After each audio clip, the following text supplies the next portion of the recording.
White brings with it dreams of respect, of wealth, of simply being treated as a human being. It's the one thing Walter will never be. What if he could play white, the way so many others seem to do? Would it bring him the privilege, or simply deny the pain? The title story in this collection asks those questions and then moves on to challenge notions of race, privilege, personal choice, and even life and death with equal vigor. From the spectrum spanning despair and hope in what we saw when they flew away, to the stark weave of personal struggles in Chocolate Park, Let's Play White speaks with the voices of the overlooked and the unheard. All right, welcome back to Black Girl Reads, everybody. How are you? Hi, I'm good. Good. So let's do some quick introductions. As usual, I'm Jan. Wow. And I'm Joy.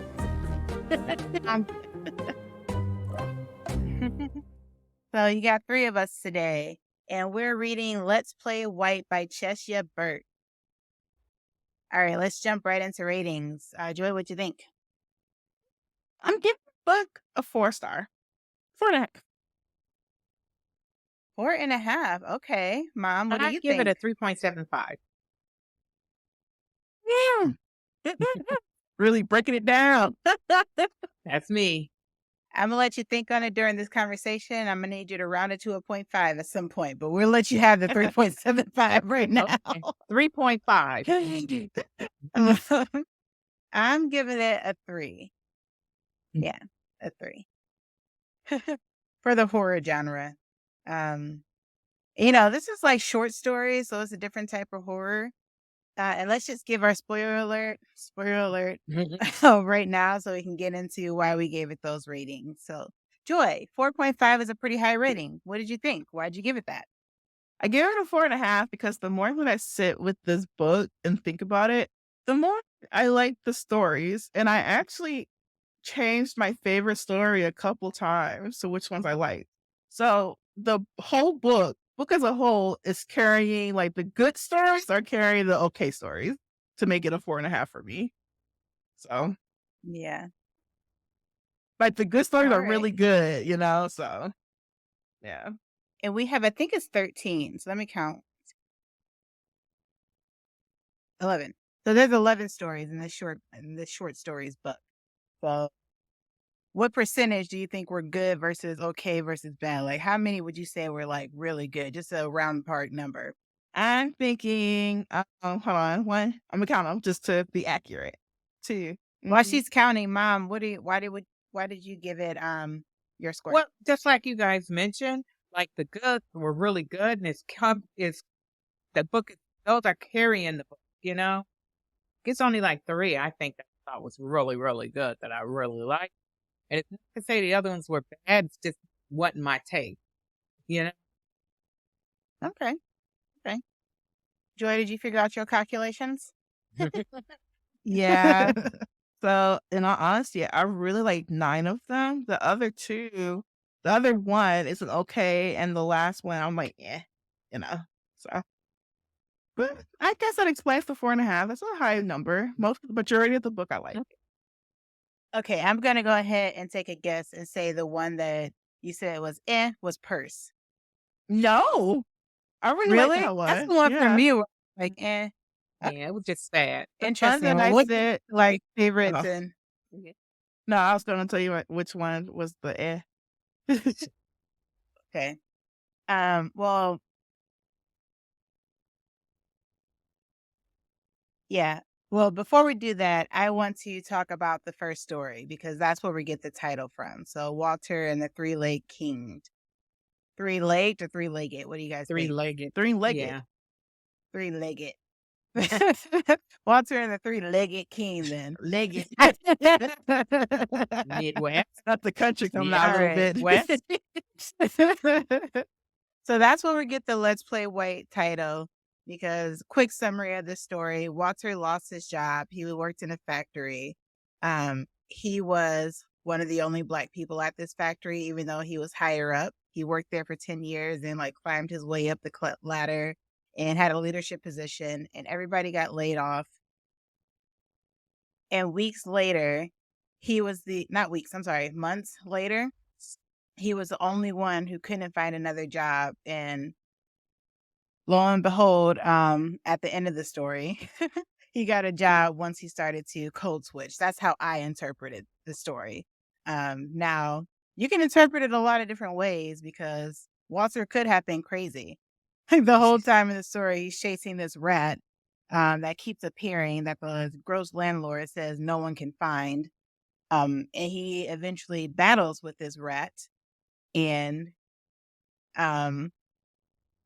did he rip his leg off and then keep it as a Yep. souvenir? He ripped the leg off of the rat after it ate his Yeah. stomach because he trapped it in his Yeah. shirt. Gross. Thought he killed it, and then the next day the rat appeared to him and they became friends, and he taught him how to play whites, aka code switch. Now, what do you guys think about that whole interpretation that I just had? Like, would you say that's It- accurate, or did you interpret it It's differently? accurate to me, but my thing is it doesn't matter if he was crazy or not because it was still the same result. He code switched and he got a job. Whether he was crazy talking to the rat or not, that's what happened. Yeah, I feel like it could have been that he code switched, but he really didn't want to, which is why he didn't get a job in a long time. That's probably why he like broke like that, you know? So like, even if he's able to do his job, I feel like because it's just a doorman or whatever. They say he was too what's it called? What's it? He was too what is it? Overqualified for the jobs he was applying Yeah. for. But yeah, it's a sad story almost because just like he lost his mind because he really didn't want to do it and he had to do it just to get a job to survive. Yeah, you but know? what came first? Did he lose his Yeah. mind and he code switch, or did code switch make him lose it? I think that's what it is. The code Well, switching made him lose his mind a little bit. yeah, if it really speaks to like how much code switching like affects a person. Like if you have the wherewithal to go into work and like do this, like change your personality, it is a certain part of you that has to acknowledge that you're being rejected in a way. You know, like you're not good enough unless you do this to work for us, to be a doorman. That was like he was a higher up in this factory. Um, and the only job he can get after that was being a doorman, and he had to change himself in order to do that. Yeah. Yeah.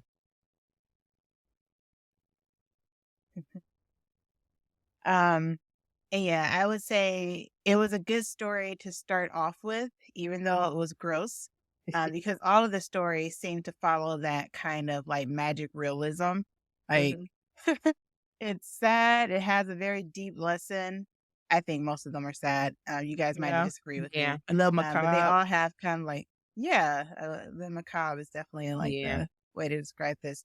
Um, I forgot what I was going to say.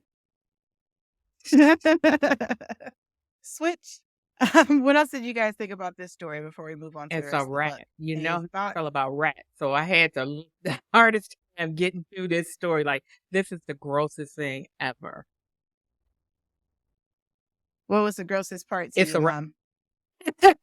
A rat is in his There's house. a lot of gross parts Yeah. about the And rat, he was though. The eating fact that he his. threw food at it and then didn't have time to clean it. Yes. Go ahead, Mom. That's what I said. Ripping off his leg and carrying it, and just him biting the rat, eating his stomach out, and like, oh my God. It's just Do Okay. you guys think, now that I'm thinking about it, do you guys think that he like died in that apartment? And it's just like he all of a sudden got a job because that's like his like maybe not heaven, but it's just like he just like, he died and that's how he thought would be a better way. no. I think he just lost it. I mean, I think that could be an interpretation. I think it's very sad if his like heaven is being a doorman No, that he had to change himself for to get the yeah, job. that's But even sadder. Yeah, that's very sad. I don't know, it just turned so like weird so quickly. Like from the moment that like I was there with the realism of him actually throwing the food, I was like, man, he's on a whole different struggle that I've never even thought about struggling with when he's like, my broth doesn't even well, count as real broth, you know? talk about throwing the food because I didn't actually tell that story. I don't know why he threw the food. I can't quite remember why he threw it, but he ended up throwing his pot of soup to the mouse hole that he found. Trying to kill you it. know, and that was the last of his food. Trying to Oh, kill yeah, it. he was Remember? trying to kill it. Yeah. The So, gross yeah. part to me about that was that he couldn't clean it up. Like, he didn't have time. So he threw the food, knew the rat was there, and still had to just leave it. Yeah. But he didn't How clean it gross. either. Like, he didn't have time. When he came back, he said it was still sitting there. He just, like, looked at it, That's and it depression. stayed That's what there. I meant Yeah. when I say he had to leave Mm. it, the You mess. think that's a symptom of depression when you can live with stuff like that? Absolutely. So I think when they started getting into his whole mental breakdown thing, that was a clue. That's true. When he threw the food and he never picked it up, that's a sign of mental distress too, where you just willing to live with stuff like that. So she kept giving us clues that he's losing it, you know, all this stuff he was going through. But the cause was Yeah, it could definitely be Yeah. mental distress. My thing is, if you've been fighting this rat this Mhm. whole time, to your Mhm. point, Mom, like, it was food from the night before, and he's like, well, now I can't leave food out anymore. I have to do the dishes every night. I'm like, you should have been doing that anyway. Yeah. Yeah, true. So, yeah, maybe it was like a form of like depression manifesting. It was definitely depressing that he like couldn't clean it up because he was racing out to yet another interview that he got denied for on the spot. Right. All right, so yeah, that was Walter and the Three-Legged King. Three-legged. The fact that he kept the foot was when I knew for a fact, like, oh, you lost Yeah. it, you gone, Mhm. like you are not here anymore. Well, nobody else. He didn't even wash it off. He just took the bloody foot and put it in his pocket and Well, I kept knew it there. when nobody else saw a rat but him in the whole building. Nobody. I mean, that could happen though if he's the Well, grossest one true. there. And that's probably why he's the only one that saw a rat. He not washing his dishes the night of. My thing was, for a while, I said, okay, this is like a magical book Mhm. kind of going on. Before the rat spoke, I thought that the rat was the superintendent because he always showed up right when the rat like disappeared. Well, see, here's the thing. Remember when I told you I got off the train that time and saw that rat on the stairs and nobody jumped but me? Everybody was like, it's just a rat. I thought it was a squirrel. So I got into that whole mental thing like nobody's seeing it, but just like me, when I jumped, they all thought like it's just a rat. Like, oh no. Yeah, walk in New York for a There day. you go. There you go. You can't look down. The fact that like the magical part of this story only manifested in like the last Mhm. scene kind of led me to believe like, yeah, there's a story here, but they're really just introducing us to the fact that there's going to be magical realism in the Mhm. series. That's what it felt like to Mhm. me. I agree. Yeah. Makes sense. So with that, we're going to introduce ourselves to the Yes. rest of the stories. I think this is a good time for everybody to say what their favorite story was, and let's talk about it. Who wants to Joy, go you go. first? So I actually keep changing my favorite story. And right now, the winner is What She Saw When They Flew Away. And I think that I'm sitting on that one being my favorite. Okay. What makes it your favorite? First, give us a quick synopsis and then tell us why you liked it. Okay. So the basic story is that there's a mother and I think a daughter living in an apartment. And basically there was just a child, another daughter, I think, had died fairly recently, and they're both still grieving. And the child that died had these two little lovebirds. Well, not a lovebird, but like a girl bird. And she had a baby, and she just kept both of them. And they've been keeping these birds, kind of as like this is the last thing we have of our sibling, of our daughter, whatever.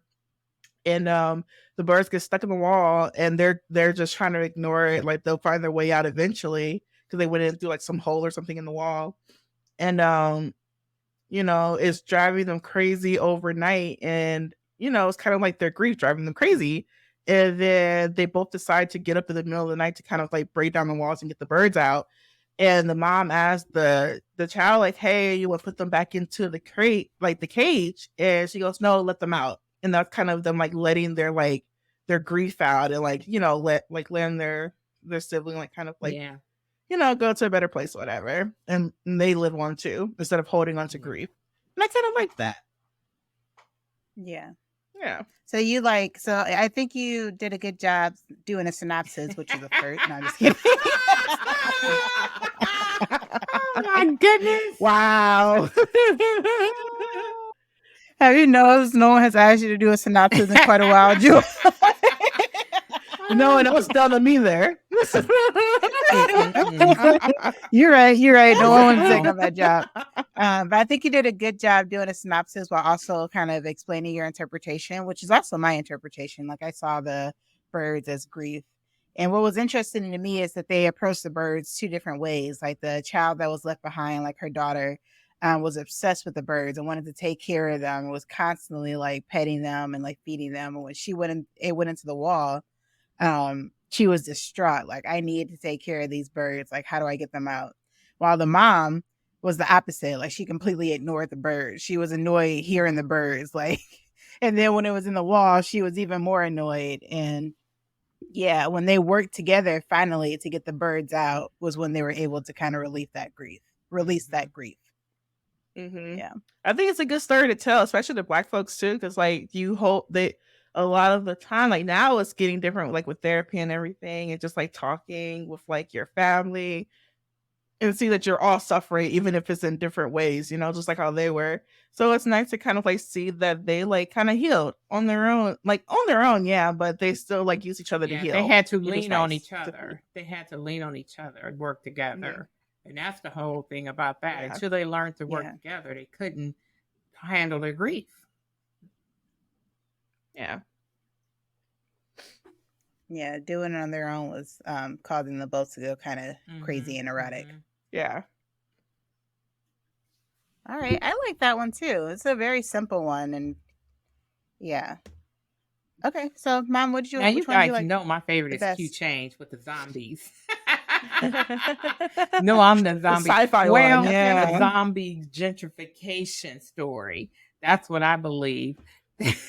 Whereas they're held up in the ghetto trying to stay away from these folks who are coming together like zombies, but they're almost like a hive and they're taking over the ghetto and everything. I was like, is she talking about gentrification? She got to be talking about gentrification and how they all act alike. They're zombies and they're after the people in the ghetto and they all held up in the buildings trying to figure out how they're going to get electricity back on. They cut off their electricity and all that, make them come out. I was like, I think this is gentrification. I really think that's what she's talking about. Because the hive mind and all of that. So that's my favorite story. They never tell you what it is, but eventually he had to succumb. He decided to just go ahead and join the crowd. But I don't think that's what everybody will do. That's interesting. I can give my opinion, but Joe, what do you think before I do about that one? I didn't see it as gentrification. I actually saw it as like minds opening up to the like how we just talked about how therapy is new to the Black community. I'm kind of looking at it as like new things coming into the community as well, and you have to accept it in order to be stronger and move on and live your life. Or you can stay hidden. Oh, you know what I mean? Stay hidden, like literally in the dark. Yeah. But the thing is, so things like homophobia and things like that, it doesn't fly as easily as it did but before. think about it. So I think it's more of the thought coming into the They community. didn't give them a choice. They didn't give them a choice. They were like, like I said, it was that hive mind thing. You have to join the collective. You don't have a choice, and that's what I didn't like about it. So I was like, yeah, this is weird. This is a little weird. But some things do you necessarily. I was gonna say, like, that has like been a thing though. Like a lot of things, you can't just stay in the dark. Like you do, like if society is moving along and you don't move along with it, you will get left behind. Like the reason that I think it was more so like thought of like Q change, like change isn't necessarily always good, but the reason I didn't see it as like a bad thing is because everything got wiped out. It wasn't just the bad neighborhoods. The bad neighborhoods was the last thing standing, and only because like everybody left them alone anyway. No one was over there messing with them because they were forgotten, you know? So what I thought, that story in particular, when they first started, they started talking about how people were changing and it wasn't even on the news. And when it was on the news, you saw all this violence and like zombies eating people and people running, and it was just chaos, and like they were vilifying these zombies. And then when they actually had to leave their apartment to go get the lights cut on, because again, the electricity was cut off, they saw someone, like they saw the zombies, I say in quotes, trying to convince people to come over to their side. And these people are shooting them dead one by one. Remember, they said like the news said that headshots aren't working. Like it's not going to kill them. But the zombies were actually dying, and they still kept lining up to try to convince these people, you know, they weren't attacking or anything. And it just wasn't a violent thing, you know, like the media was portraying it to be something that it wasn't, which leads me to like all the BLM protests, you know, where the media shows all this like violence on the news, and it's not even the people protesting starting this violence, but that's still like the reputation that they got. But what's wrong? And then it just turned out to not be that. Like at the end, he just said, okay, like I'm not going to be afraid of this. I'm just going to open the door and like hear them out. Yeah, and that's but where it that's stops. the thing. So yeah, I think there's a lot of different With the interpretations, Q change, but the fact that it wasn't like, no, I was sorry, gonna say, go but ahead, with Mom. Q change, it's also about how you go about getting people to change. You can't force them. If they don't want to live like you're living, that's fine. Leave them alone. But what they did is start doing things to force them to change, cutting their electricity, surrounding their buildings, all that kind of crazy stuff. Do you think, Mom, would you still think that it's about gentrification if we said that the zombies was like hitting up a suburban neighborhood specifically? Yeah, well, see, that's the thing. It's not just gentrification. It's more about giving people the opportunity to make their own decision about what changes they want and how you go about it. They started acting, you know, when it first came out, they were talking about the violence and everything, right? And then they proved that that probably wasn't what was going on, but they also didn't give them a choice. They went after them regardless. And like I said, they started escalating how they were getting to these people to make them change. You'll get one, have the one affect the others, you know. Well, my thing about it too, when you look at it that way, when you have one and then you get the run to affect the others, do you think it's kind of like, you know, when you say like, okay, let's use the BLM movement, and you get a white person to actually agree and become an ally, that white person goes back to racist auntie and uncle and tell them about it and get them to agree and keep moving it along like that. So I saw it more that way, Did you know. uncle, did they cut off their food? Did they cut off their electricity until they agree to do what they wanted them to do? That's the thing. Well, that could be symbolic though to other things. Yeah. Like instead of like thinking about food and electricity, it could be like, okay, well, I'm not going to like have my grandchild subjected to this. So until you can change your mind, you can't talk to my but child. that's still a choice. Like I'm not going to have these beliefs in their head. Like they're in the dark. Yeah. Yeah, so it's not necessarily literal like food and electricity, but yeah, it could be like if you don't change, then you're left behind in more ways than one, you know? And even when people get canceled too for still being like homophobic or anything like that, or racist. I mean, I there are get consequences that, to it. but that's what I'm saying. I don't think it's a whole thing about people don't want to change, but it's the way you feed change to them, you know? I understand, but there's some times where it's like, sure, I would love for you to have a choice in this matter, but I'm telling you here and now, homophobia is not where it's at. And if you can't get it together, you're going to be in the dark because no one's going to be around you. And think about it that way too, because it is the Black community that this book is like talking to. Like instead of thinking about it in the BLM, if you don't want to think about it that way, think about it as like your like homophobic, like grandmother, like some relative that's like stuck in the dark. Absolutely. The same thing applies. You're not talking to my child. Like, what if they turn out to be queer? And now you've like poisoned their mind and to like give them an inferiority complex, you know? Like, yeah, like it could be anything. And that's true. Like, I didn't look at it that way, But that's true. It's just that my issue with the whole thing is that it was forcible change like that. And I got a problem with somebody, and you guys do too, telling y'all what to do. You don't tell me what to do. I'll make my own decisions. That's fair. But she did, like, the girl did make her own decision and said, I'm not going to live like that, and like ended it. Yes, she did. Like, she ended up shooting herself. Exactly. So you have a choice. If she doesn't necessarily have to kill herself, if we're talking about it symbolically either, she's like, fine, I don't have to know about my grandkids. I don't have to know what's going on either way, so that's true. Yeah.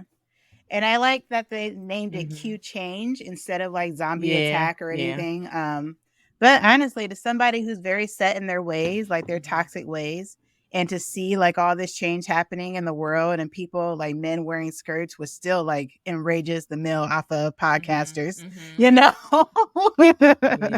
like it can feel like an attack. I feel like sometimes because everything that you thought you knew, everything that you thought was evil, everything you thought you shouldn't be, people are like, I'm not going to live that way. And I feel like, especially with people who are closeted, like homosexuals or queer, like closet queers, seeing people live their life, like sometimes they are like hateful because they're resentful.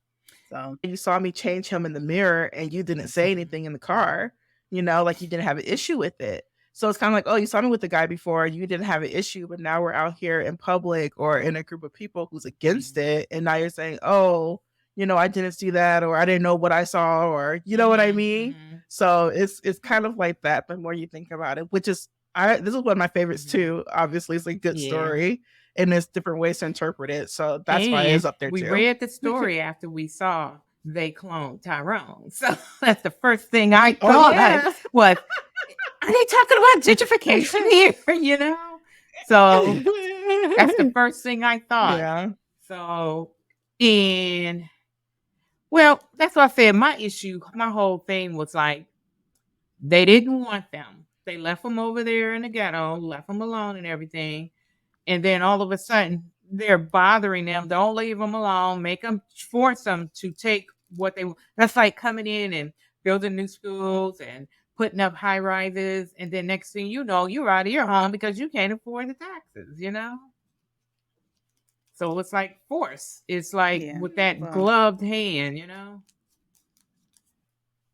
I feel like I would agree with like it could have been that, but there are so many things that like contradict it, that it's not like the fact that they were the last to be taken over, like alone kind of contradicts that, I guess, because everybody went through this. And not only that, is that they would help them. They would help them transform, They're like, look, it's going to be a hard transformation, but we're here to support you. Kicked out. Exactly. It's more so they're being like brought into the fold rather than being displaced, which I feel like is what gentrification is about. And even when like, I'm taking this and you can find something else, even though there's nothing else out there for them to find. And when they were like, too, like, hey, we just got to scratch you behind your ear or something, which could be like, hey, it's going to be like maybe a couple things you won't like, but, overall, it's going to help the change, Good. And it reminded me, I'm just going to go ahead and say, because we're talking about this for a long time, but I think it's okay because this one's also my favorite. So it's taking my time too. I just want to say it reminded me of a book that I read called The Host. Have you guys read that? And I saw the movie too. It's about and I saw the movie. What'd you say, Mom? I didn't like the movie as much, but I feel like that's always how it is. Hold on.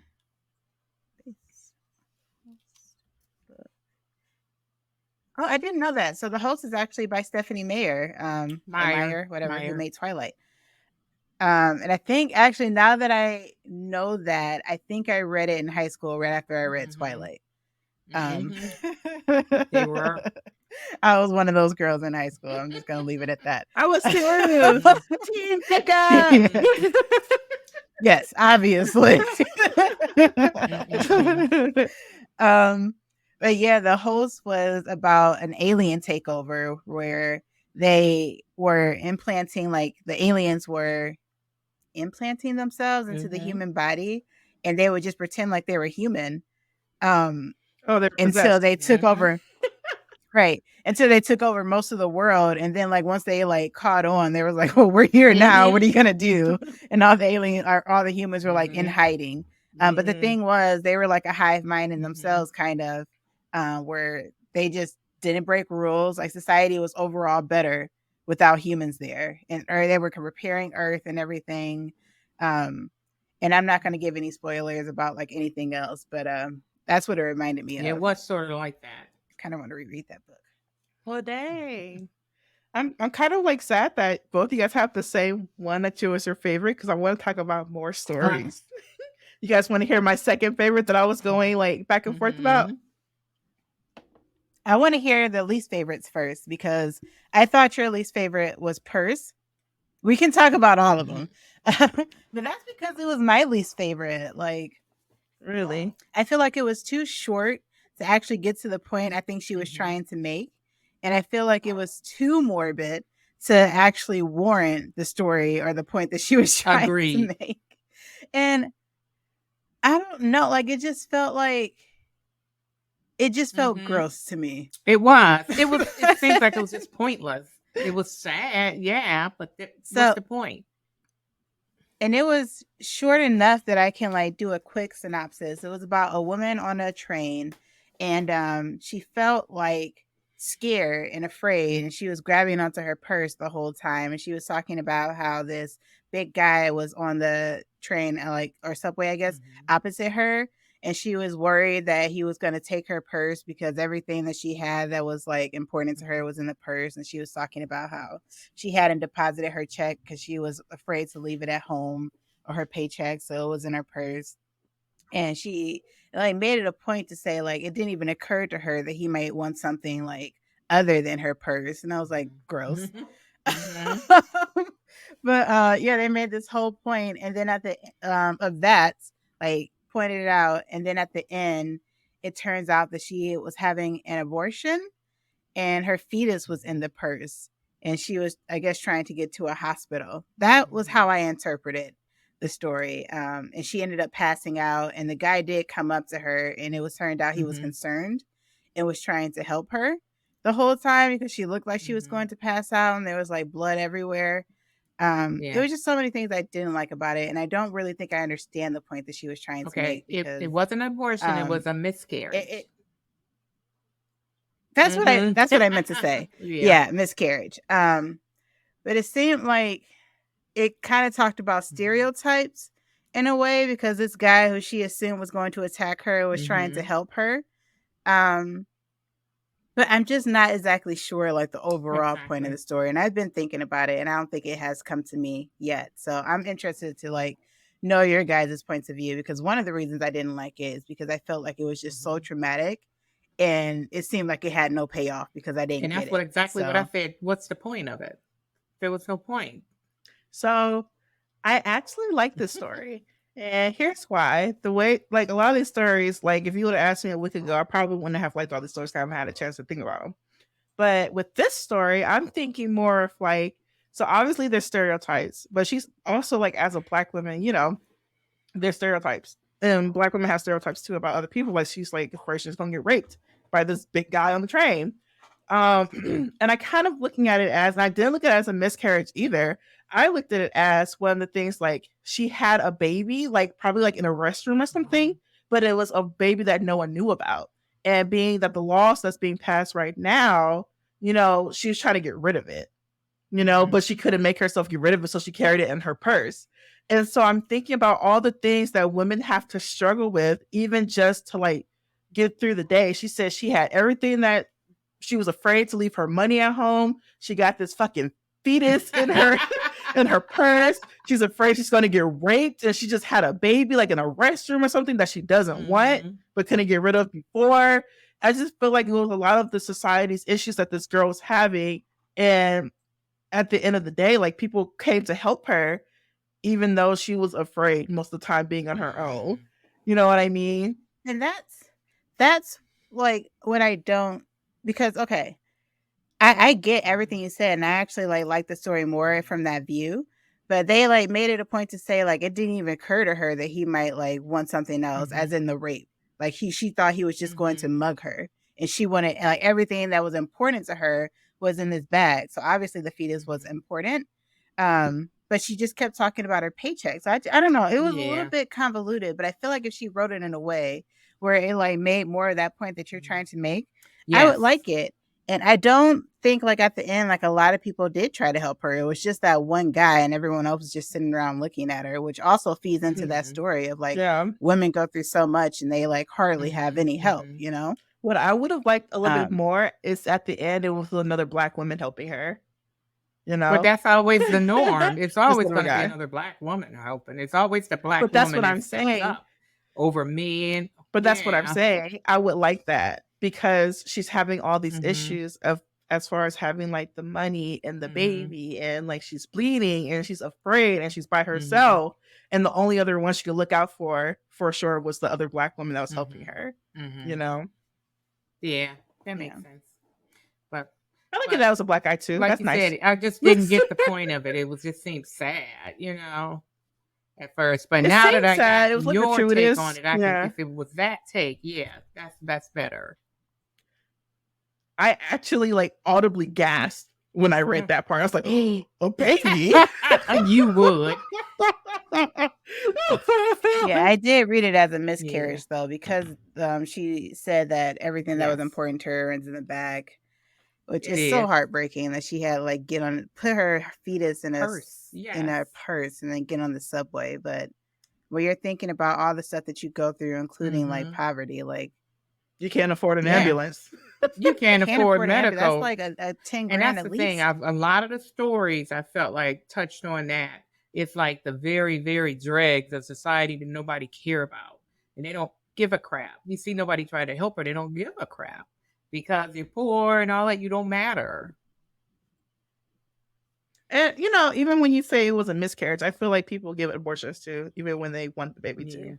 It could have just been like economical because she was just like, my money, I'm afraid to leave my money at home because I don't trust banks and I don't trust my apartment, So Yeah.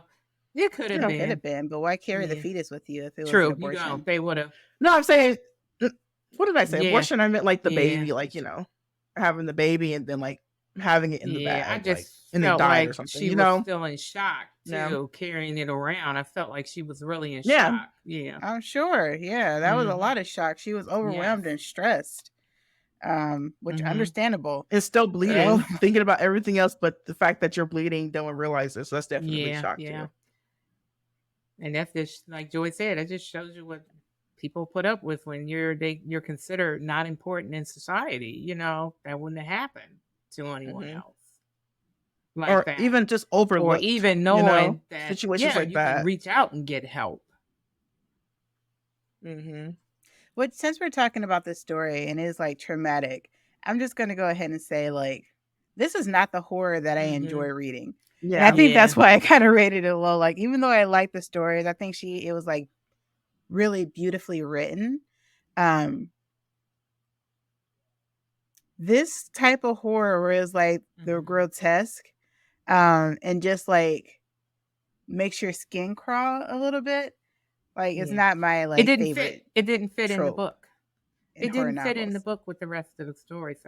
No, I just mean like Yeah. all the short stories in general. This is not my Oh. favorite like Well, horror. see, like, mine top, is, like, and I don't consider trope, I that guess. horror. It's like sad and all that, but it didn't fit with the rest of the stories to me. I think it fit very well with the rest of the stories, and I it think so wasn't too. my favorite kind of. It's not my favorite kind of horror either, like body horror stuff like that. I like paranormal stuff, I like Yeah. ghosts, even Yeah. demons. But this is something different, and honestly, it put me in a bad mood almost. Like I had to take a break to read between some stories because like they were so Mhm. sad. But I could see where she was going with them, and I could see why this book was written. And like it's one of those things, like Yeah. it just sits with you. Like put it down, think about it for a while, like a couple of days, couple weeks, Mhm. and it's like, yeah, I like the book. I'm gonna recommend it. Mhm. So Mhm. Yeah. So just to clarify my point, I'm not talking about this story in general. Like the whole book was not Mhm. really Yeah. my Yeah. idea of like what I like horror. Okay, I just wanted to make sure I got that across. And I think Joy, I'm surprised that you did like it because when I say like it's not my thing of horror, like because again, it's not supernatural. Yeah. Like this is just everyday life is freaking Yes. horrific. And you're Mhm. reminding me of that. and I'm not reading for Yeah. that, you know? That's true. Like, and I get why it's important. I do, but like this really isn't something I would recommend to someone without like wanting to ruin Right. their day. That's what You know? Joy was making the point, because me and her watch these movies all the time, and that is not our favorite kind of horror. We like supernatural. We like Yeah. paranormal, But- you know? That's the thing. And I'm a big advocate for like, I go read books to escape. Mhm. This is kind of like a bummer. But like I said, it's like a slow burn almost. Like you have to think about it later. Like, oh, this could also mean Mhm. this, you know? Like I kind of like how So it you was don't want to be written, you educated, know? you want to be entertained. So let me say this. It seems like we all have a story that one of the stories that we had problems trying to get through. Mine is dealing with the rap one. Joy was this one. Which one was yours, Jam? No, this one wasn't mine. No, this one was mine. Okay. Mine Should- that I really had an issue with and I really had to take time was what was it? It was Chocolate Park. That one broke my Girl. heart over and over again. Wow. And it was so I can't horrible. even. And every time I turned the I page, just blocked it out of my mind. "Stop." Uh, It was awful. Well, Jay, can you recap it? Because I don't want to. It's horrible. I already recapped. You know what? I'm gonna do it too, and you never gonna get your recap status back. So this one started with a sister saying that she's going out and looking for her sister because she hasn't been Mhm. home in days, and she eventually finds her sister in the park, in the middle of like a sexual act with some dude on the ground behind a bench. And she called out to her, was like, "You need to take your tail home. Like, this is enough." And the guy like gets aggressive, like, "No, I paid for her. Like, I paid for this. Like, either this is gonna happen or you're gonna like come and take her place, or y'all need to give me money." So she's obviously like prostituting herself. And she eventually like pulls a gun on the guy to get her sister from under him, and they like leave. And they go home, and it turns out they have a younger sister. And the whole time that she's going home, she's like upset because her sister is like a recovering addict, and she's obviously back on drugs and like prostituting herself to like get the drugs. And she's talking about, this is how mom died. Like, she was stressed out about trying to find her sister and out here walking the streets and trying to find her all the time. She obviously blames her sister for her mom's death. We don't know if that's really what happened. There's no reason to not believe it, I guess. And they get home, and you find out they have another third sister, a younger sister. And she's like, "Okay, you're home. Chill out, like, with all this nonsense. Like, go to bed. We'll talk about it in the morning." And, you know, it comes to a point where they talk about an older woman and the neighbor. They talk about a lot of things. They talk about an older woman in the neighborhood who the younger sister would go and like help sometimes, and everybody avoids this woman because they think she's a witch. But the sister who went to go find the older sister is the one prostituting herself. The one who's keeping it all together is the middle child, of course. But she gets a call from this woman and says, "Your sister's in trouble. Your younger sister, you need to get here now." And it turns out the guy who she pulled the gun on, who the sister was like with in the park, found her younger sister and pretty much took her, kidnapped her, took her to his place with a bunch of his friends, and they all like beat and raped her. Horrifying. He was a drug dealer too. You And forgot that. it was because of the Yeah. older sisters. He was the drug Huh? dealer too. Remember? Yeah. He was a drug dealer. Yeah. So she like prostituted herself out to get drugs or like pay back her debt. So she went and picked her sister up, and the sister's like, "We just need to leave. Like, let's leave her. Like, she's pulling us down, and she's like black and blue from all the like the beating." And she was like, "Okay, we're gonna leave." And the next scene, she's out looking for the older sister again, trying to like say, "Okay, I'm gonna give her one more chance." And she says, like, "You need to stop doing this," when she finds her. And the older sister pretty much says, like, "I can't stop. I'm so sorry that this happened to her, but like, you guys should just leave." And she's trying to convince her. And then they hear a gunshot. She looks down, her older sister is shot, and she looks behind her, and it's her younger sister that has the gun that actually shot the older sister. So they're crying and they leave. That's the last we hear from them.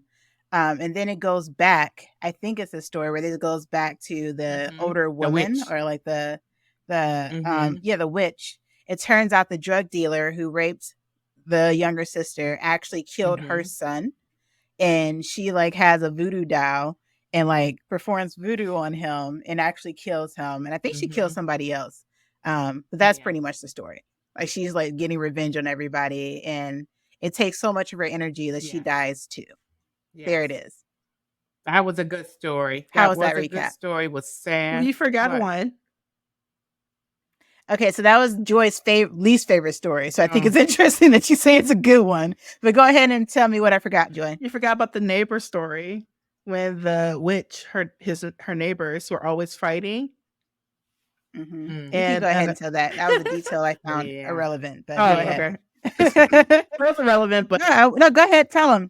Oh, well, basically, the witch's neighbor, they're always fighting, a man, a woman, and the baby's over there. And she's just tired of them fighting. And she says, like, would you guys shut up or do something like that? Like, I'm tired of hearing it. And it makes it seem like the husband's like, I'm so tired. I've been working. I didn't want to be with this woman. She just got pregnant. Now we're here. We're stuck. And it seemed like he was going to kill her and the baby. But at the end, he kills himself in front of them pretty much. And that's the story. It's just like another level of trauma in the story that, traumatized me. What's one thing that's interesting about that is that she said like, okay, shut up already. And then the husband killed himself, and it kind of ties back into being a witch. Let me look at the being a witch. No, it ties back into I make people do bad things, where the younger girl was able to like convince people to kill themselves and never really got into like how. I feel like it ties into that story. Like she had some ideas running around in her head, and she used them in multiple stories, because the witch, obviously, like the way it's written implies that she influenced him to do that so that she can finally get some peace. Right. So I like that she did that. Like a lot of the stories kind of tied into each other. Like some of the powers that we saw in one story came in another. Like, so is this like a power that a lot of like skin folk have? Or is this just like in the same universe? Or is this like completely separate? It's interesting, like to kind of think those things through. I definitely felt a connection between some of the stories, even though it wasn't necessarily said. But I thought it was, at first I thought it was like some people coming through with other stories, but it wasn't necessarily, I would go back and check names and stuff like that, because some of the names were similar. I was like, well, why would you do that on, like, did you do that on purpose, So, like, I think it was the son's name was the same as someone else, a different story, and another one named like Etta May. She was in that name was another story. I was like, that can't be the same person, but why is it the same, like almost the same name, like it made you think back to it. And that would be a really cool trick, because she's like, it's not the same person, but I want you to think back specifically to this story and think about what was going on in that story and, related to I didn't think about it like that. That's a good idea, Julie. I didn't really think about it like that. Yeah. I was thinking it more, thinking more so like, when people get desperate and they have nowhere to turn and they manifest powers to help themselves. That's what I was thinking. Like all these people were desperate. Oh, that's an and they started manifesting these powers. This is the only thing they had, to try to help or help to protect yourself, help someone else or themselves. And like the sister.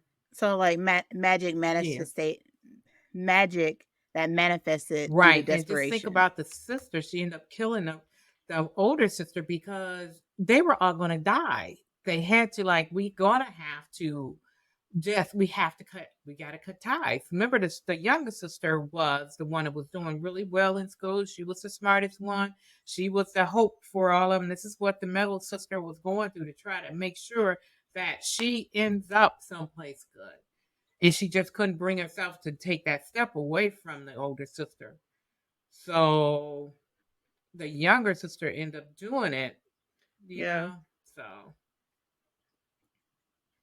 And that's the thing that was so tragic to me, because it was their ages. So the little sister was only 14, and the middle sister was 17, 18, and the oldest sister was like 19, 20, Right. 21, something like that. They weren't I'm like, old. they're all so very young.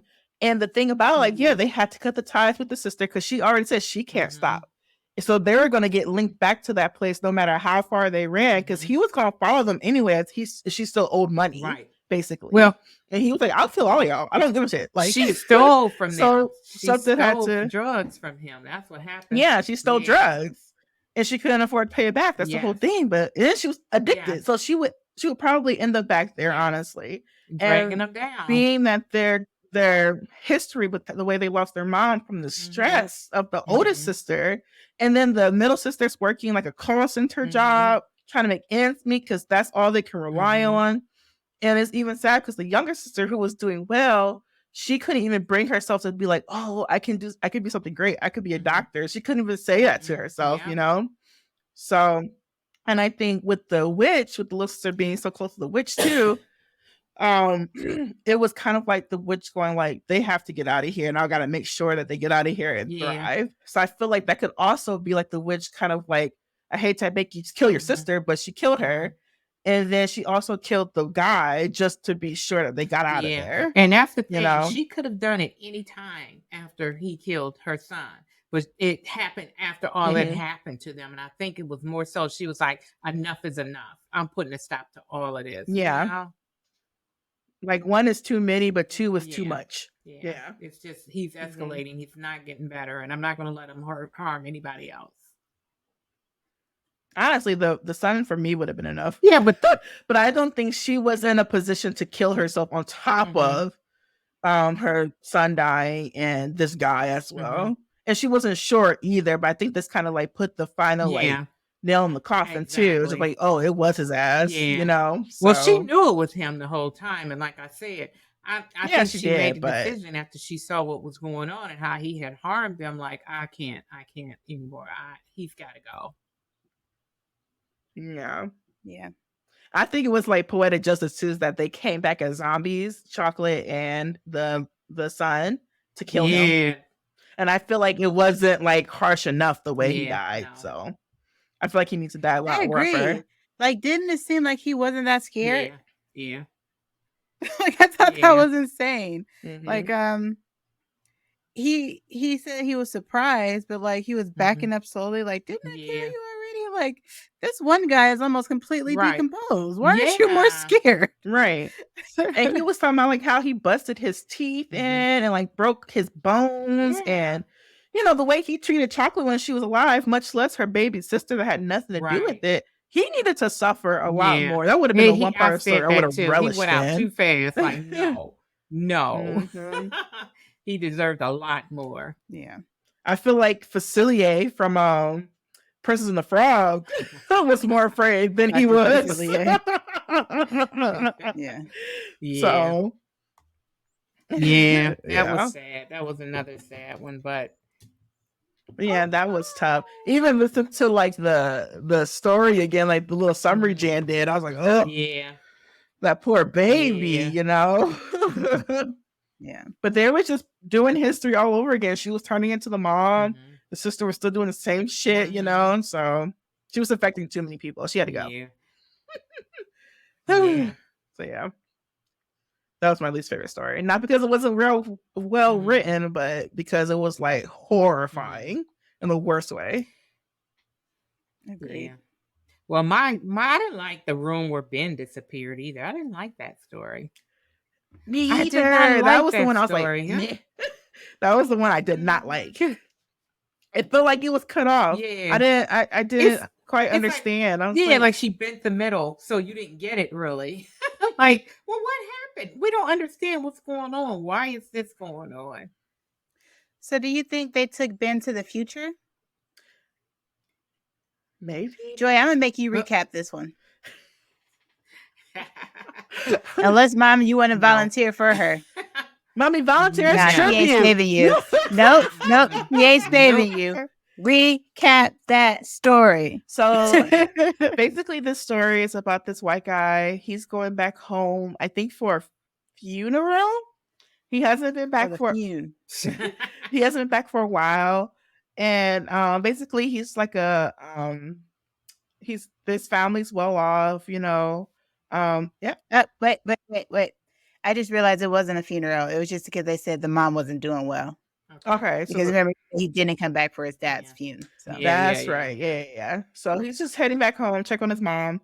And basically they have this old housekeeper, and she's a Black woman. She's older, and she's just like, hey, your mom's not doing well. She's talking to herself, and she's like going onto this long, like, kind of like spacing out for really long periods of time. So I don't think she's going to live for much longer or whatever. And he stays for a couple of nights, and he hears like weird stuff going on in the hallways and behind a certain door, almost like you think it's a ghost in the house, right? So he goes into this room and he hears his mom. She's talking, and he opens this room's door, and she's just sitting there spaced out again, and nothing's different. So he's like, what the hell is going on? And basically he flashed back to back in the past, like when he was a kid, and there was the same housekeeper. She had a son named Ben, and Ben was on the run. It reminded me of Emmett Till, and there was like white people after him for doing something. They blaming him for something. They want to lynch him. And basically the housekeeper, the mom, and then the housekeeper, the boy's mom, Ben, and then his mom and his dad, and they're white, by the way. So she's working for a white family. They're like, oh no, we haven't seen him. And the dad takes Ben up to a room upstairs to hide him. That's what you're thinking. And basically the white men that was after Ben, they're like, okay, little white boy, have you seen him? Like, you're on our side, you white, we white together. And basically he was like, well, I was young. I was always told not to lie. And I told them, yeah, I saw him. He's upstairs. So they all went upstairs. They rampaged through. They couldn't find him. And basically Ben disappeared in that room where he's been hearing like paranormal shit happening. And it's like a time warp or something in there. So, and that's the end of the story. Like, that's just They never. And he decided to stay there. Yeah. It was like, what? Yeah, it's like half the story. I was like, oh shit. So. I figure it was multi-dimensional portal or something in the room, but it's never really explained any clearer. What happened to Ben. All we know is that they still having he hears echoes of Ben and his mom and talking and all and visiting, and it's just not explained well.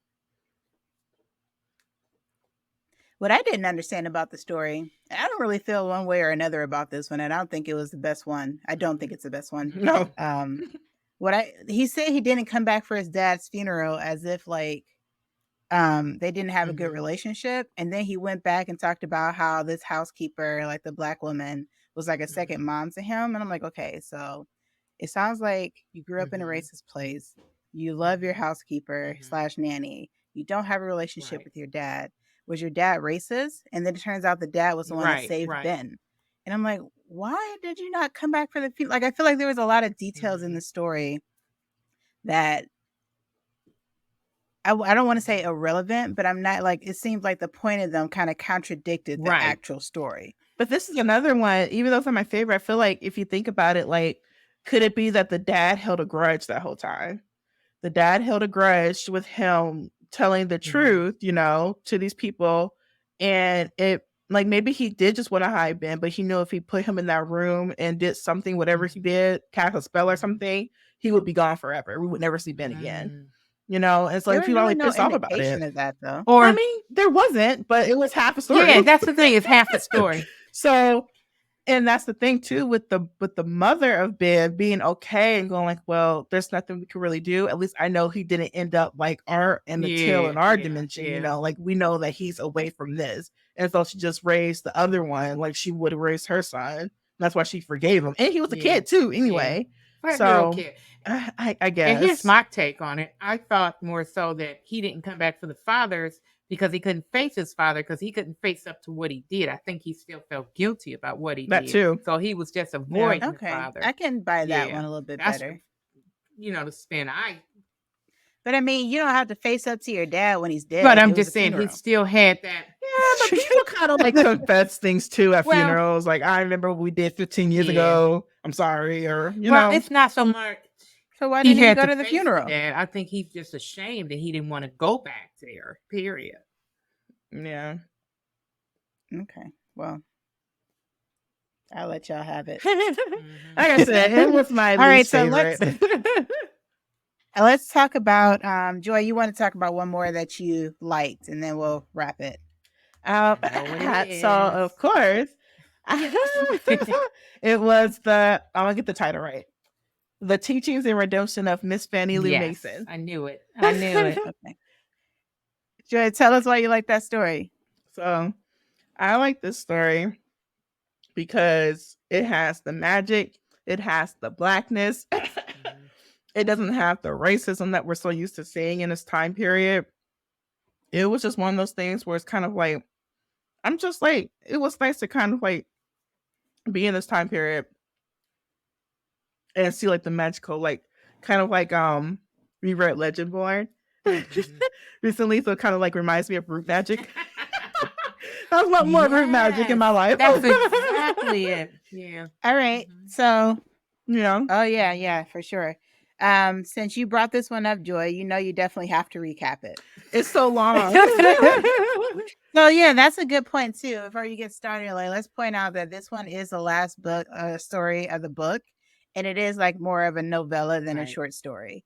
So Mhm. all the first stories were pretty short stories, and then this one was like 3 of those Yeah. stories combined. Yeah. So give us the highlights, if nothing else. Okay. So we start off with Fannie Lou Mason. She's a witch. And she moves from city to city, pretty much teaching other witches that they have powers and how to use them. And we come to her getting almost lynched by a town. But mind you, it's not white people, it's all black people that we're dealing with. All black people. But they're like, it's like a witch hunt. And she's like, oh yeah, like it's been raining, I don't know what to do. And the townspeople are blaming her, so they're at her house in a hill, and basically while they're all yelling and screaming at her, they watch the city center get washed away from the storm, and they're like, holy shit, like our city center, we would have all been there right now if we weren't here trying to lynch you, girl. And she was like, oh, thank God, you know, this is what I wanted, you know, to save you guys. And then she realizes they're like 4 kids that she couldn't save. They were in the city center because the parents didn't want them there to see what they were going to do to this witch. And she felt bad, basically. So we come back to her, going to a new city, and she meets these 2 twin girls who has powers, and they have the power to kind of help souls move to beyond, like kind of go to heaven or what have you, right? And she's watching them grow, and she's just kind of like biding her time to make sure that everything's like they're ready to do it, because she can't scare them into it because of the people that they live with and what have you. So in the meantime, she's just helping people like with their babies, like as a midwife pretty much. And yeah, so pretty much the climax of the story is her telling the girls, and she's like training them to use their powers. And once again, she's getting lynched because she's a witch, and the girls try to save her. One of the girls gets struck with a rock. She's about to die, and she brings the girl back, but she dies in the process of doing, like, Fannie Lou dies in the process of bringing her back, which kind of just like the fall and redemption of her. So yeah, that's basically the highlights But you of the missed story. the main thing, that the thing that Fanny does and was teaching people is to go help all these slaves, these runaway slaves who got killed brutally and stuff, find their way to the light, so they're not on earth suffering still, the souls. Well, that's what I said. I said she helped souls move on But you to didn't get beyond say it was from slavery. You know, all these people who were murdered brutally, like I said, running away, trying to make it to freedom. And that's the thing. That's true. I'm guessing like the area that they were in, there was like the souls that were stuck in this forest Trying to area get where they away. were on the Underground Constantly Railroad. running. They got Mhm. yeah, constantly running. So they helped them. But I'm just saying, like, period. Like they can move souls on. Yeah, but so. that's the main point of the soul. Can I Yeah. point something out? Yeah. I think it's interesting. Like, again, these are short stories or novellas, so your interpretation is not wrong, but I just interpreted that differently. Like, yes, they were definitely helping like the souls of slaves move on. And it seemed like a lot of them were like really violent scenes where like slave like trackers were like writing these people down and murdering them. Um, but I didn't see that as their main ability. Like, it seemed like their power was all encompassing, and they were just, this was their purpose because they were in this area where there's so many souls trapped, you know? And I got that impression because the first time she saw the two little girls, they were happened upon a woman who was pregnant, who was having a difficult pregnancy, and like touched her. And they kind of exasperated her pregnancy where she had all these worms inside of her. And I don't think she was really like midwifing around town like to pass time. I think that woman got so bad because the twins touched her. And their power like did something to the baby, or at least it like put worms in her, like exasperated a parasite she had, and they were struggling, or the baby was struggling to survive. So Fannie Mae helped her because she was struggling and was able to save the baby. But from that, she said, like, okay, I need to help these girls, not only because they need to like move on to their like do their purpose, but because their power is unchecked right now and they're hurting people without realizing it. So that was her second point. Like, she had, like, when she came to town, she went to town, but not necessarily like to just to help to new witches. She just felt a calling, and she didn't know what it was she was there for until she was there.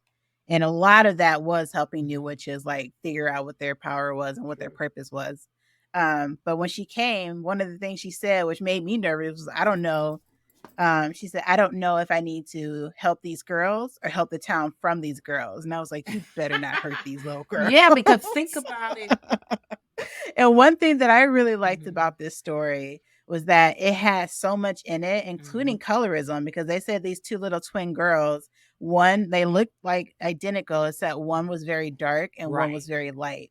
And the dark-skinned girl would be harassed pretty much. Like, there was one little like boy, snot-nosed kid that would go up to her and say, how come you're not pretty like your sister? How come she's so pretty and you're so ugly? Because she was dark-skinned.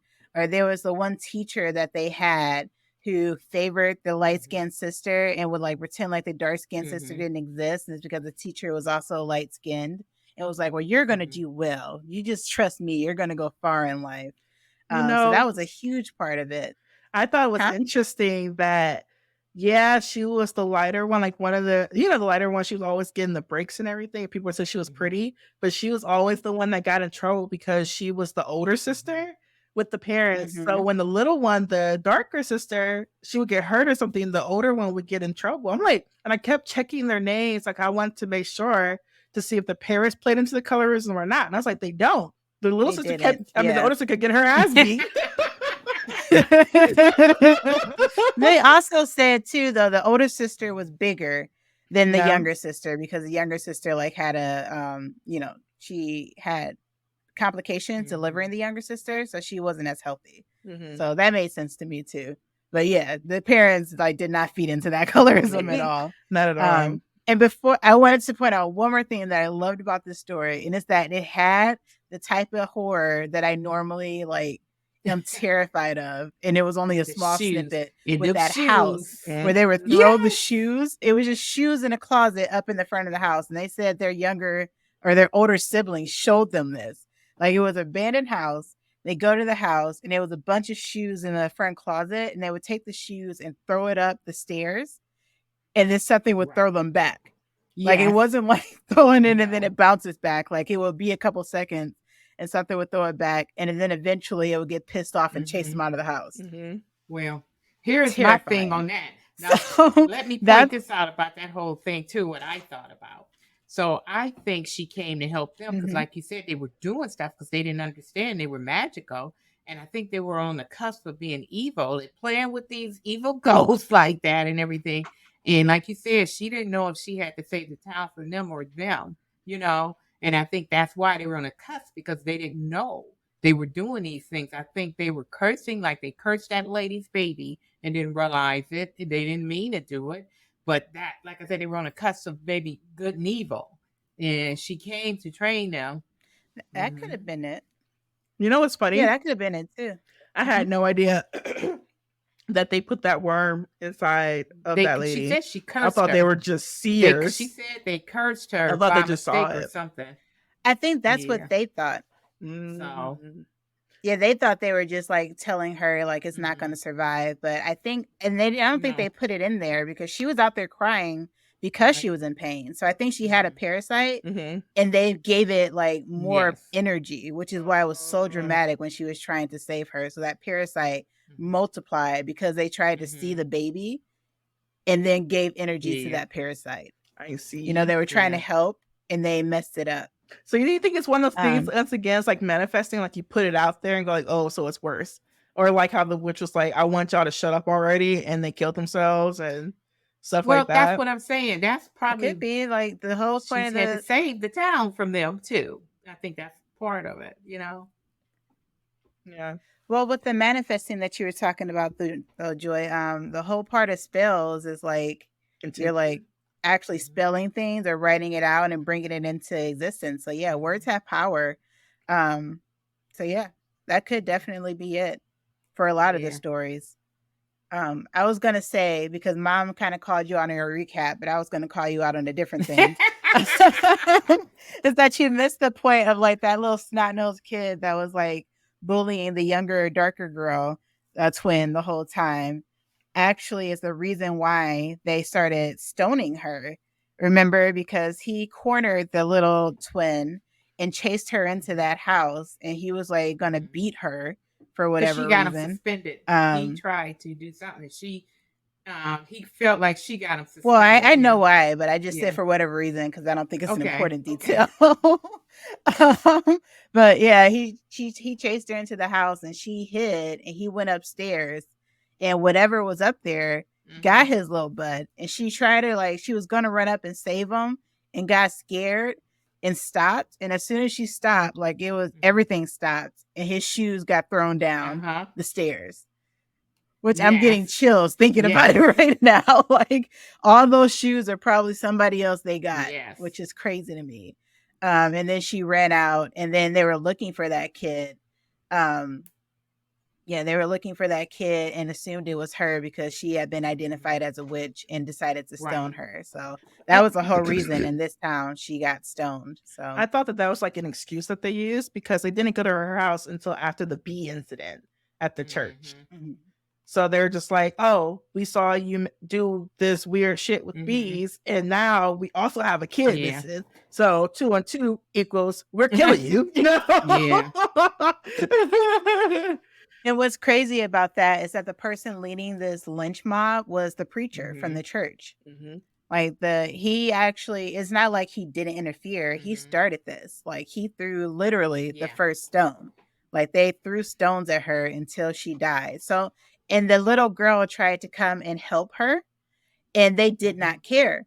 They kept throwing stones and almost killed the little girl too, even though the whole reason that you're upset with this woman is that a little boy is missing, and yet you are actively throwing stones and killing this child, you know? So there was that hypocrisy there as well. Murder, right? That's with the church and associated with the church. I think it's interesting too that the dark sister got hit too. Like the other one didn't jump into the fray. So it makes you kind of sit and think, like, would they stop trying to stone her if the light skinned one went in there with another play on the racism, the colorism. I thought about that too, Joy. I thought like maybe the other one had been in there, it would have stopped, you know? Because the parents too, they were real nervous about their daughters even jumping into it because they're like, well, they're weird too, and people are going to see us, so they might as well just kill them too. Like they would think that they would kill them too. So they didn't even want them to jump into it in the first place. Yeah. So one of the reasons I liked it is just because it has so many strong themes in it with like otherness in the Black community, the colorism, the actual horror with that house, because Jesus, that's terrifying. The hypocrisy in the church. Like there's just so many very strong themes. Domestic abuse. Domestic abuse. Oh, that's nice. We didn't even touch on that. Like the pregnant lady that she saved, like the baby she saved, tried to help her when they were stoning her too. And they actually stopped stoning her when she fell into it.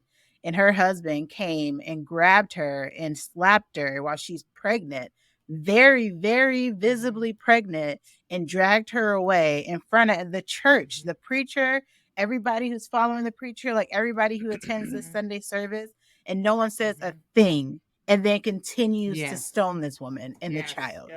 And attempted infanticide. There's so much. There's just so much in the story, and it's so good. I didn't like. Okay, who's gonna recap that part? I mean, I might as well. So this is another time when Fannie Lou was helping a pregnant woman kind of birth the baby that was kind of hard to be born. I think it was breech, so feet first. And it was, the mother was dying, it was too much blood, and Fannie was like, listen, it's gonna be really hard for both of them. And the husband comes up and goes like, hey, if the mother doesn't make it, I can't afford this baby. So, and if the baby makes it, like, because it has so many basically Another way, it was, if the baby makes it, I can't. If they both make it, I can't afford the baby, and if the mother doesn't make it, I don't want the baby. They had too many pretty much kids. saying either way, this baby needs to die. He was like, he had, what do you have, 6 kids or something already? I forgot. Like that. And he was struggling already. But the thing is too, like, he was like, basically kill the baby, either way. And she was like, fuck out of here. So while she was saving the baby, the mother died, because we knew that she was going to die. And he was mad about it. And I feel like he also had something to do with how they came up to the house, because he instigated an issue with her before and she kicked his ass. And I feel like he probably got into the preacher's ear as well. I'm like, hey, we got to take care of her, like she's the issue. Exactly. It was definitely implied, because when the preacher like led that mob to her, he was like right next to the preacher. So, he definitely had a lot to do with it. He felt like she was the reason he faced ruin like that. He lost all his land and all that because he couldn't afford to watch the kids and do the farm and all that when the wife died. And he blamed her, and it was more about him going after her because he couldn't do it on his own. So a little chicken butt go and get the congregation to help him, Yeah. A lot of that fun stuff. A lot of very strong themes in that last story. Yeah. I think it was the best one, other than Q Change. Yeah, and then wait a minute. I know one other thing you didn't touch on too. Here's my thing. They were all about charity. Remember, they were helping the widow and she didn't want their help and everything, but they had no charity for this woman. They're going to stone her to death. True, but she was also an outsider. Like, she wasn't necessarily like one of their but own, that doesn't matter with charity. That as well. It's supposed to be an outsider, insider. You either acting like a person of God and have charity and love for everyone, or you don't. Yeah, it kind of went into that whole like hypocrisy, like you're supposed to turn the other cheek and everything else, and they obviously were not doing that since they were stoning a woman and child to death. But they're all so religious. I had one more question about it. Okay. Did they say that cabin that they played in, that used to be their cabin and now it's kind of decrepit? Like, it's one of those cabins that people who just moves in when they need it, and then it used to be the great. No, they said it was their property. It was the great grandmothers and stuff used to live there or something. And then when they built the new house and stuff, they just let people just live there when they needed to and stuff. Yeah. Like, it didn't have power or anything. Like, you're like homeless when you find that house. And they just let them. Like, it's what's it called when you move in, but you don't like own it.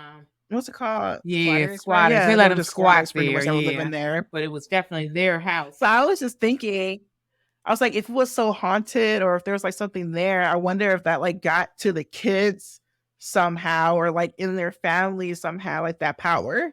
I think they had power that saved their butts from being shoes in the closet like everybody else. Or they're the ones put the shoes in the closet when people, But they shouldn't get into it, so we don't know. Yeah. That'd be a cool movie. Yeah. It was scary. That was the scary part of it, for sure. Yeah.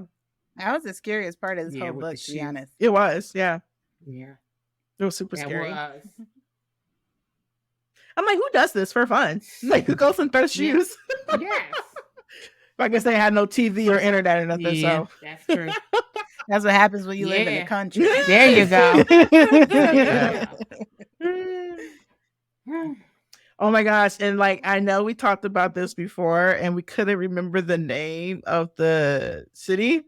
And I have it written on my little notes here, and it's been here for a long time. I just have Blackville. Y'all remember the name of the city that they were living in? I can't remember. I think it was Blackville. Let's see. It wasn't. No, it was not Blackville. It was but Give me I one can't second. I'm going to look remember it the up. name of it. I'm not even playing like I got to know.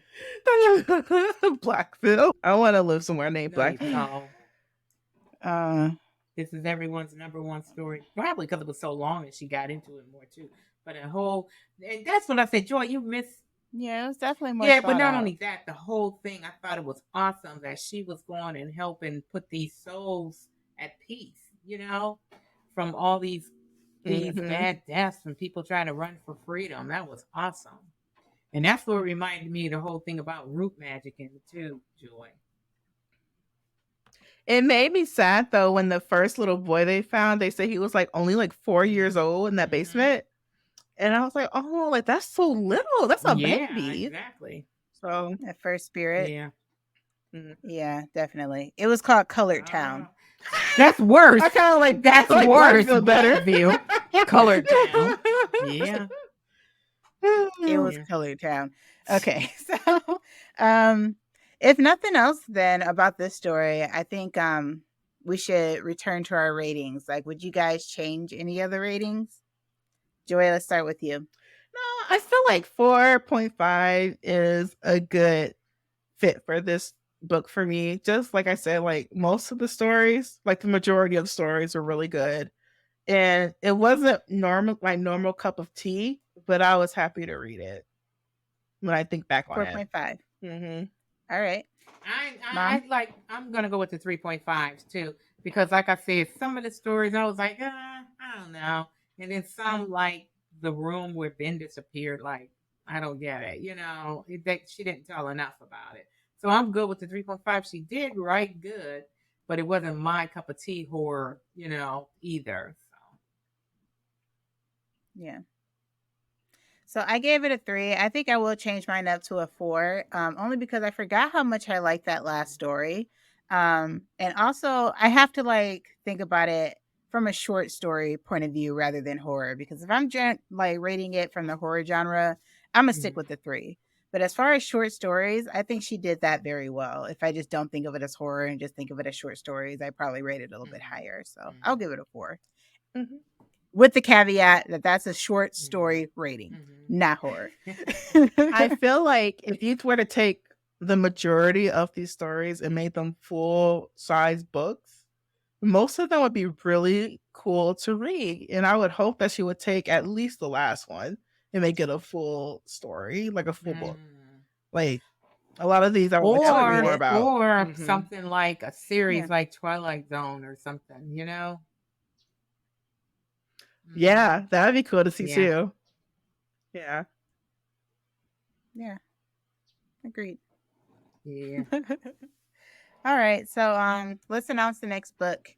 And then we'll do a quick sign off. So the next book, we're going to change it up and do a romance. We're doing Truly, Madly, Royally by Debbie Rigaud. So the synopsis is: fiercely independent and smart, Zora Emerson wants to change the world. She's excited to be attending a prestigious summer program, even if she feels out of place among her privileged, mostly white classmates. So she's definitely not expecting to feel a connection to Owen, who's an actual prince of an island off the coast of England. But Owen is funny, charming, and undeniably cute. Zora can't ignore the chemistry between them. When Owen invites Zora to be his date at his big brother's royal wedding, Zora is suddenly thrust into the spotlight along with her family and friends. Everyone is talking about her in real life and online, and while Owen is used to the scrutiny, Zora is not sure it's something she can live with. Can she maintain her sense of self while moving between two very different worlds? And can her feelings for Owen survive and thrive in the midst of the crazy? find out in this charming romantic comedy that's like The Princess Diaries for a new generation. Hey, get our Megan and There Marco you go. on.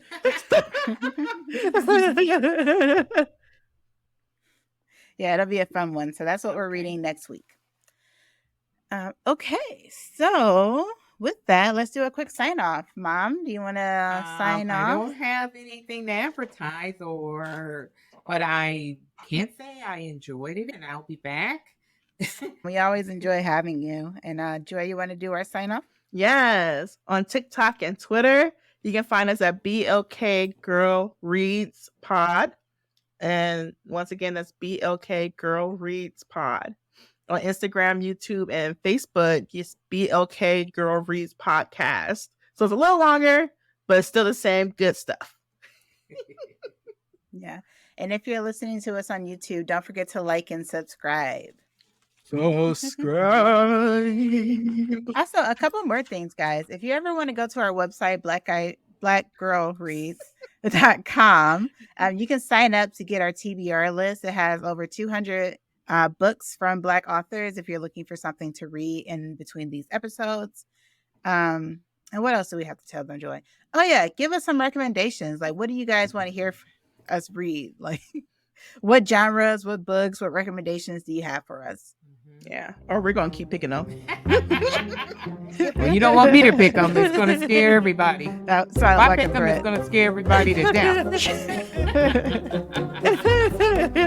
Don't scare Gianna to death. Seriously. We're going to have to take a chill on the horror for a while. It's coming up. No. Let's do it. All right. Thanks, everybody. Bye.